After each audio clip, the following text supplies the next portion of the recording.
Un esercito di telecamere per controllare sempre più capillarmente la Val Petronio. 33 nuovi dispositivi sono in arrivo dopo il via libera ieri in prefettura dal Comitato per l'Ordine e la Sicurezza e si andranno ad aggiungere a quelle già esistenti. Tutto nasce da un accordo tra Ministero dell'Interno e Regione per la promozione della sicurezza e che coinvolge anche due bacini del Levante. Da una parte Rapallo, che ha presentato un progetto d'intesa con Camogli, Santa Margherita Ligure e Coreglia per il controllo dei varchi d'accesso alla città, dall'altra Sestri Levante, che oggi, con una nota, fa sapere che la prefettura ha dato il via anche al suo progetto, studiato insieme a Castiglione Chiavarese, Moneglia e Casarza Ligure.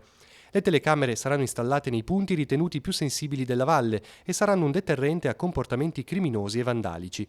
31 occhi elettronici saranno posizionati in zone sensibili dei tre comuni, come parchi, edifici pubblici, isole ecologiche e centri storici. 2 invece verificheranno gli accessi dei veicoli grazie ad un sistema automatico di riconoscimento delle targhe.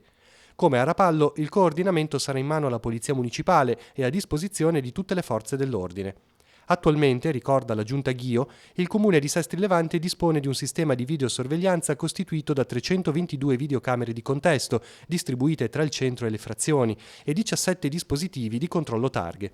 Ora, grazie al finanziamento regionale, verranno coperte zone che oggi risultano prive di monitoraggio.